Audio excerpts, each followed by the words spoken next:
Gypsy Rose Blanchard just posted this to her TikTok story. Y'all remember when the hacker was receiving live gifts from all of my haters? Well, I just got my payout. Thank you to all my haters.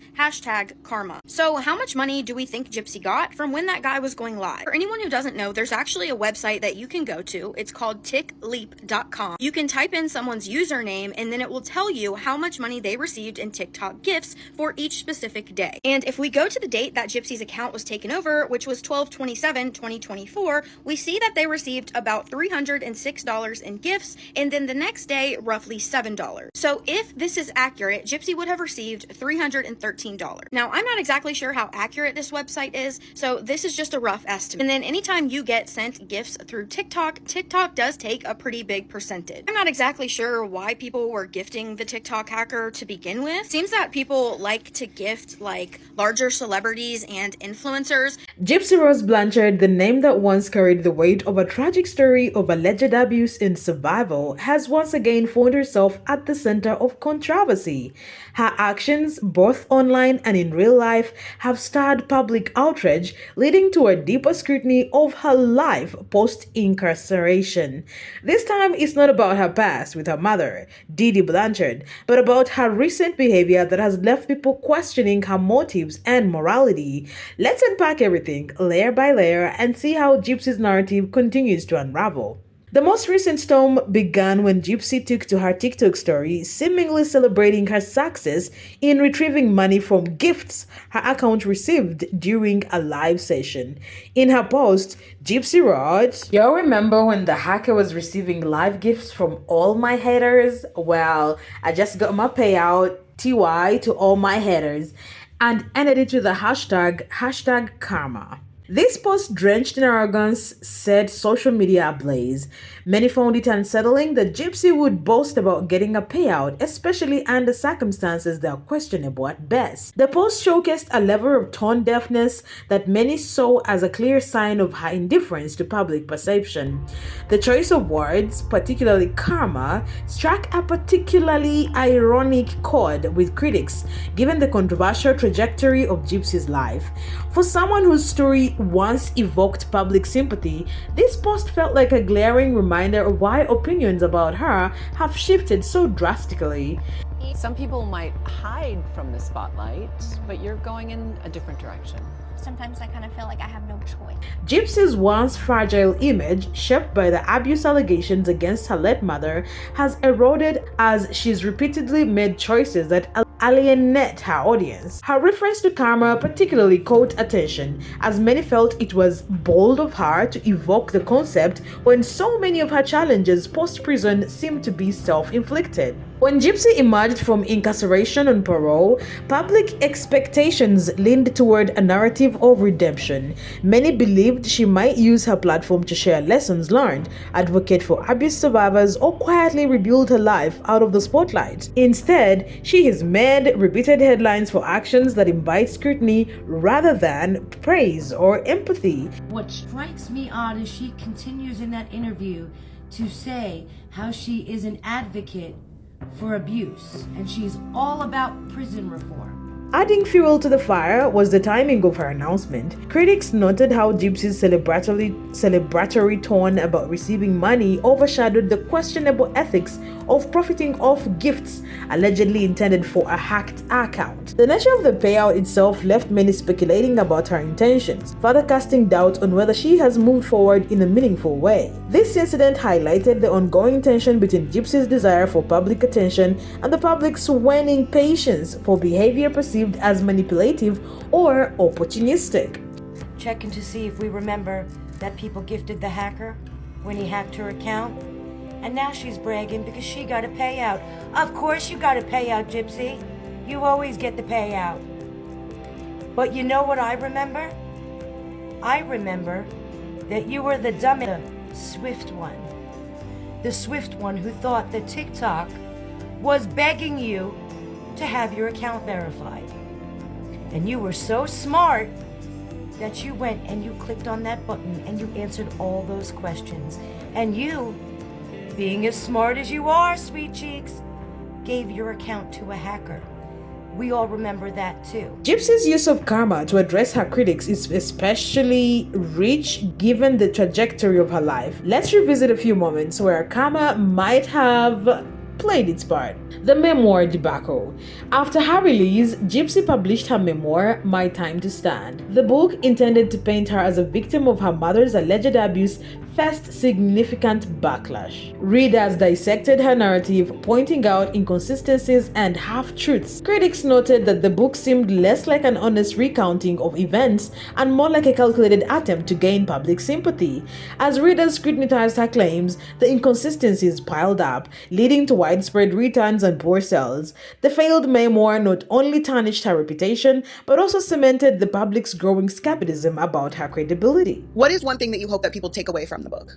I really hope people take away from the book, like the point of the book is not to rehash my story. Okay. The point of the book is to give hope to the people that are currently going through my story. Right. People that have no idea what Munchausen by proxy is, because I didn't.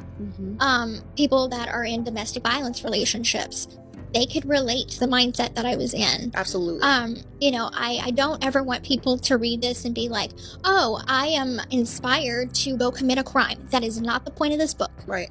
So the point of this book is about survival. And whether you have been through domestic violence, sexual abuse, child abuse, I feel like we are all part of a family in a sense. It's a camaraderie. We could understand each other's thinking. And so this is simply a book of hope. Relationship drama. Gypsy's romantic life has also been tumultuous. She left Ryan, her husband, who stood by her during her incarceration, for her ex-fiancé Ken. The decision left many baffled, as Ryan had displayed unwavering support throughout her prison sentence. Public sentiment quickly turned against her, as Ken's behavior toward Gypsy appeared indifferent at best, a stark contrast to Ryan's devotion. Speculation arose that Gypsy's decision to leave Ryan wasn't rooted in love, but in her desire for attention and control, traits that have repeatedly surfaced in her post-incarceration choices. The public's disdain only grew as her relationship with Ken began to show crack, reinforcing the notion that Gypsy's actions often result in self-sabotage. These instances, among others, highlight a pattern. Gypsy's actions often seem to backfire, leading to what some interpret as karmic consequences. From failed attempts to reshape her public image to personal decisions that have alienated supporters, Gypsy's life seems to illustrate the old adage, what goes around comes around. Ken was just honestly tired of playing Captain Save-A-Ho, because all he does is run to her rescue because she says silly things online, so the internet attacks her in public, everywhere. He also said that she embarrasses her, which I can see. She's literally posting videos of, you know you want me back, directed towards her ex-husband, and then making videos about how she's frustrated that her ex-husband is moving on. I can see where you're coming from, bro.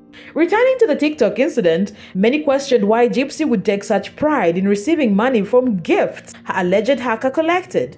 The website TikTok, which reportedly allows users to view TikTok gifts earnings, revealed that the account received about $313 during the alleged hacking incident. While the platform's accuracy is debated, it is clear Gypsy saw this payout as a personal triumph, celebrating it as though it were a significant victory. This prompted a flurry of speculation. Did Gypsy stage the hacking herself? Some believe it was a calculated move to generate both income and attention. If this theory holds weight, it aligns with previous accusations that Gypsy manipulates situation to her advantage. Such a ploy raises ethical questions about the extent to which she's willing to exploit her circumstances for personal gain. Public sentiment around this incident has been split. While some sympathized, others criticized her for what they perceived as deliberate scheming. Adding to the intrigue is the nature of the contributors. One commenter remarked that if all her haters had genuinely contributed, she would be filthy rich by now. This begs the question, were the individuals who sent gifts during the alleged hacking actually her haters? Or could they have been loyal fans who did not care who controlled the account as long as their support reached her? Such ambiguity leaves room for interpretation and adds another layer of complexity to the story. Moreover, this incident has reignited debates about the ethics of gifting on platforms like TikTok. Critics argue that creators like Gypsy, who have access to significant attention and resources, should not exploit these systems, whether intentionally or through manipulation, to profit off an already controversial reputation. These revelations only deepen public distrust and amplify the ongoing conversations about Gypsy's true intention. As Gypsy continues to draw attention for all the wrong reasons, concern grows for her child. Many worry that Gypsy's behavior, from online trolling to public disputes, could indirectly endanger her baby. One commenter pointed, "Gypsy keeps provoking people online. What if someone psychotic retaliates?" This remark underscores a very, very real fear. In today's unpredictable world, an online altercation can easily spill into real-life consequences, putting both Gypsy and her innocent child at risk. Gypsy's social media activity suggests she spends significant time engaging in online drama, responding to critics, and fueling disputes. This behavior leaves little room for the mother-daughter bonding moments she claims to value. Despite her vocal assertions of being devoted mother, her actions seem to contradict these statements. Instead of focusing on nurturing her child during the critical early months, she appears to prioritize maintaining her controversial online presence. This contrasts sharply with her late mother, Didi, who was ever present in Gypsy's life, though under twisted and abusive circumstances. Didi's constant presence, while harmful, at least demonstrated a form of focus and attention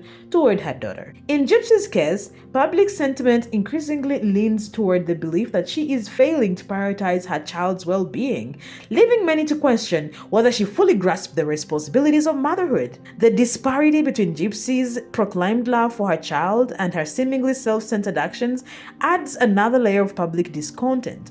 Many wonder if Gypsy's pattern of behavior will change before it causes irreparable harm to her child or further damages her already fragile reputation. Season 2 of Gypsy's life after lockup has further peeled back the layers of Gypsy's narrative. In a sneak peek, Gypsy stated that her journey as a mother is essential to prove she can be a better parent than her mother. However, this declaration drew criticism. Observers noted that Didi, for all her flaws, was at least physically present and attentive. In contrast, Gypsy's social media presence overshadows her role as a mother. The show also highlights Gypsy's strained relationship with Ken. Therapy sessions revealed tension, with Gypsy admitting she did not want Ken to feel obligated to stay in their relationship because of the pregnancy.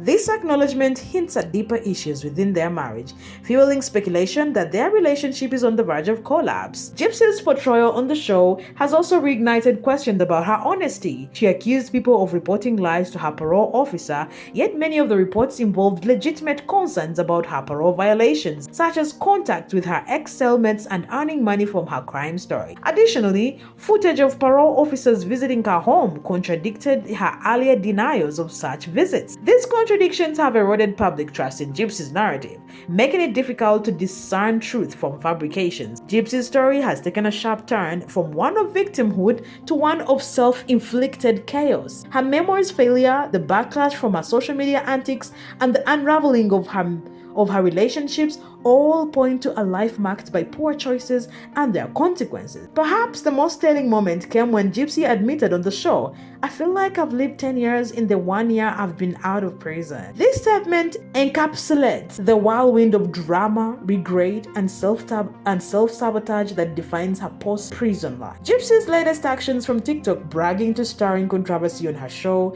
paint a picture of someone struggling to find stability and authenticity. Her constant need for attention, coupled with her disregard for public perception, continues to alienate her audience. So what do you think? Was Gypsy's TikTok hacking story genuine or a ploy? Is she polarizing her role as a mother, or is she more focused on maintaining her social media presence? Let's discuss in the comments below. Do not forget to like and subscribe for more updates on this unfolding story.